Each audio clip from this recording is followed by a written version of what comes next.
दोस्तों, अल्कोहल एक ऐसा शौक जो शौक से कब लत में बदलता है, लत से कब बीमारी बदलता है, इंसान को खुद पता नहीं चलता है। आज इसकी वजह से यूथ बर्बाद हो रहा है, हजारों घर बर्बाद हो रहे हैं, हजारों जिंदगियां बर्बाद हो रही है।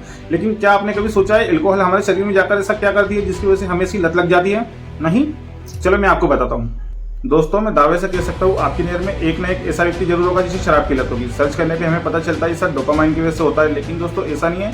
3 फैक्टर्स होते हैं जिन पर शराब का असर होता है। तीनों अलग अलग होते हैं, तीनों अलग अलग काम करते हैं। आइए मैं आपको बताता हूँ तीनों का काम क्या होता है और कैसे शराब इन पर असर करती है। दोस्तों, जैसे ही हम अल्कोहल पीते हैं वो हमारे पेट और ब्लड स्ट्रीम के रास्ते होते हुए हमारे दिमाग तक पहुंचता है और हमारे सेंट्रल नर्वस सिस्टम को इफेक्ट कर देता है और हमारे दिमाग में वेंट्रल टेगमेंटल एरिया को स्टिमुलेट करता है, जिससे हमारे दिमाग में डोपामाइन रिलीज होता है, जिससे हमें खुशी मिलती है, आनंद मिलता है। मौसम तो ऐसा लग रहा है दिल गार्डन गार्डन हो रहा है, बहुत मजा आ रहा है यहाँ पे। जब हम शुरू में पीते हैं तो हमारा दिमाग इस चीज को अच्छे से याद रखता है। दूसरा है गाबा। ये हमारे शरीर में ब्रेक के सिस्टम जैसा काम करता है। जैसे ही अल्कोहल हमारे शरीर में प्रवेश करता है वो इसे बूस्ट करता है, जिससे हमारे दिमाग में चल रहे सो टेंशन से हमें मुक्ति मिलती है, आराम मिलता है, रिलैक्स महसूस होता है और इसकी वजह से नींद भी अच्छी आती है। गाबा की प्रोसेस से हमारी टेंशन दूर हुई, हमें शांति मिली, अच्छा महसूस हुआ। इस प्रोसेस को भी हमारा दिमाग बहुत अच्छे से याद रखता है। तीसरा है ग्लूटामेट बैलेंस। इसका काम हमारे शरीर में याददाश्त का होता है। अल्कोहल जब हमारे शरीर में प्रवेश करती है तो वो इसे भी इफेक्ट करती है।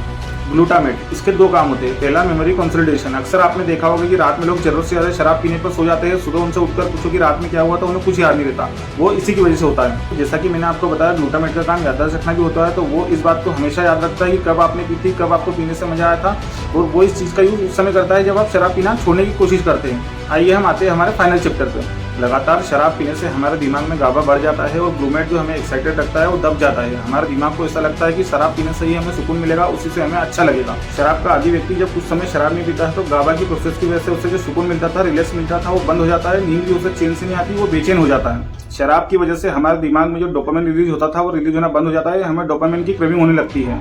उस समय ग्लूटामेट अपना दूसरा काम करता है, हमें याद दिलाता है कि पीने की वजह से हमें सुकून मिला था, खुशी मिली थी, राहत मिली थी और उसी की वजह से हमें नींद अच्छी आ रही थी।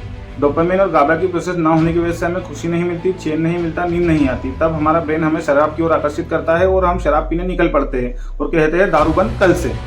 तो ये थी शराब का आदी होने की पूरी प्रोसेस, जो मैंने आपको सरल और साधारण भाषा में समझाने की कोशिश करी। अगर आपकी नज़र में भी कोई शराबी है तो उसे वीडियो जरूर भेजना।